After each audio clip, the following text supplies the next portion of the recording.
Do the rich people cringe and say, "Don't tell them that"? Yes, yes, yes. Don't tell people what you know. Keep them poor. My father was the head of education, PhD, all that stuff. I go home and ask him, I said, "Why don't we learn about money in school?" And he looked at me, he says, "Because the government doesn't let us teach that subject. The government tells us what we can teach and what we can't teach." And I thought that was strange, and I said, "But aren't we going to school to learn about money?" He says, "No, your job is to get a job." I said, "But you get a job to earn money." He goes, "No, you're supposed to just get a job." I'm like, "No, no, no, no, no. Isn't the purpose of a job to earn money?" He goes, "You're correct." I said, "So why don't I just learn about money? I can skip the job part, you know?" And he got flustered, and he said, "If you want to learn about money, why don't you ask your best friend's father about money?" And I said, "Why? That's Mike." So I asked him. He says, "Because Mike's father is an entrepreneur." And I said, What are you?" He says, "I'm an employee. I'm a government employee." I went, "Oh, what's the difference?" This is the difference is an entrepreneur must know about money or that they're no longer entrepreneurs. And it says an employee doesn't have to know anything about money because the government will take care of the company will take care of them. So I'm all confused, but I took my dad's advice and I trundled over to Mike's father's office and knocked on his door. And I said, "Hey, I'm here, 9 years old, teach me about money." He says, "Beat it, kid, you know." But that's what this toy of rich Ted, poor dad started, and finally through persistence, my rich dad started teaching me about money on one condition. And that condition was, he would never pay me. He says, "The moment I pay you, you think like an employee." He says, "That's the trap. Entrepreneurs work for free." And now, I'm 9 years old, my head's going cracking in half. He says, "You never want a paycheck. You understand that, kid." He said, "Okay, I got it." And he said, "Well, how do I make money?" He says, "That's what entrepreneurs figure out." It's like, so how do I learn about money? So he would just break out a Monopoly game board. So I would work for free and pick up cigarette butts and get hotels and restaurants, and I would clean and do menial tasks. And as I got older, I started getting into office work and marketing and accounting, and I was an apprentice basically, but I always worked for free. And he would teach me about money, but the way he taught me about money was playing Monopoly. And that's finally one day I got upset. I said, "Well, when are you going to teach me about money?" He says, "What do you think we're doing? We're playing Monopoly." He goes, "No, no, no, no. What do you think we're doing? We're playing Monopoly. What do you think we're doing?" Because I don't know, I'm teaching about money. And then that's when you have one greenhouse, you know? He says, "There's many formulas for great success in money. There's thousands of them. But one of the best ones founded on the game of Monopoly still is today. 4 greenhouses, 1 red hotel." Said what? He says, "One of the greatest ways to acquire great wealth is playing Monopoly in real life. 4 greenhouses, 1 red hotel. But is that all there is?" He goes, "That's it."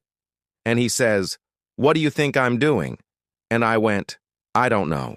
So then he took me out, he showed me his greenhouses, and 10 years later when I was 19, I was now in school in New York, and I come back to Hawaii, and Rich Dad had bought the biggest piece of land smack dab in the middle of Waikiki Beach.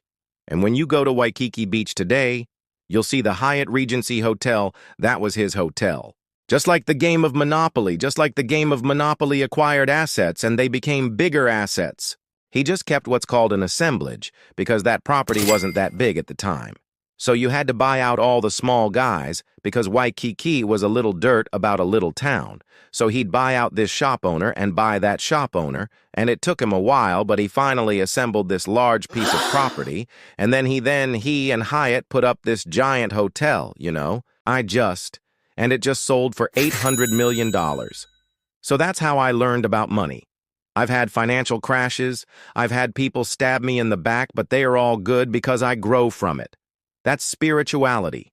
You know, people who are afraid of making mistakes like they teach in school, they don't ever grow. Because spirituality is, there's good and there's bad. There's right and there's wrong. There's up and there's down. Most people don't want to be right. They only want to be positive. Well, you can't have that. That's not reality. Well, I wasn't poor by most people's standards, but I came from a family with a poor attitude, if you know what I mean. Because rich, poor, middle-class poverty starts with a fundamental attitude. Poverty is passed on, it's taught in your families, and middle class is taught in families. And so the people right now who are sitting at home, who are struggling financially, or worried about money, or unhappy, they may be making a lot of money, but unhappy with what they're doing, it was probably taught to you. You know, your superego was taught. Get a job, work hard, or you'll never be rich, or the rich are evil, or whatever. The school system will never teach you about money. The school system was designed to teach you to be an employee, which is important, or a doctor or a lawyer, a specialist, but never about money. And what most people lack is real business knowledge, like accounting, like debt, like taxes. You got to know that stuff, but they don't teach it in school to anybody. So, and then when people ask me, how did your rich dad learn this when your poor dad a page, they didn't. And the answer is very simply, my rich dad was my best friend's father. His father died when he was 13. So his so-rich dad had this family business at 13 to run. So he had to drop out of school, which was his blessing, those blessings. And, sometimes the blessing doesn't look like a blessing, but it turned out to be a blessing. And then his teachers became his bookkeeper, his accountant, his attorney, his bankers, his real estate agents. So he has what I call real teachers, not these fake teachers in school. You see, most teachers in school, they're out of ethics. They teach subjects they themselves don't practice. I asked the teacher, I said, I'm in my 3rd year of calculus now. It was called strength of materials. I said, am I ever going to use this stuff? He goes, no, He said, why do you teach it as I get paid? So do you ever use it? He goes, no. And that's why, you have to in life. One of the things I suggest to people, you got to find a real teacher versus a fake teacher. And a fake teacher, somebody doesn't do what they teach. And a real teacher is doing what they teach every day. So my accountants, my attorneys, they're in it every single day. That's how I learn, because every day I'm solving problems in my business. So I have accountants and attorneys and bankers and all these people on speed dial because I'm solving problems with my team. I see you giving this knowledge out, and yeah, do the rich people cringe and say, don't tell them that? Yes, don't tell people, but they keep them poor. But unfortunately, the poor, as was in the Bible, I'm not really religious. The poor will always be amongst us because it starts up here, right?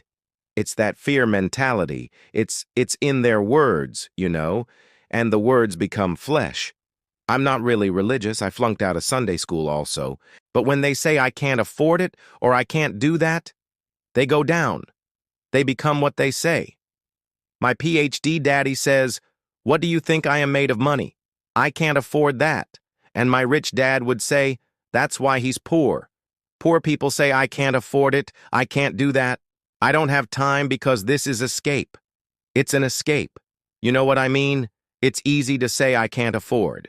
And your rich dad used to say, what instead of I can't afford it? How can I afford it? How can I do that? What would it take, or why should I do that? He says, a question opens a mind. A statement closes the mind. See, when you say, I can't afford it, your mind shuts down and you become what you say. Rugby is a team sport, but so is soccer. The roles are different, and other people are golfers. They play by themselves, and so everybody's different. So my game financially is business number 1. Second is real estate. So what I say to young people is, you find your game.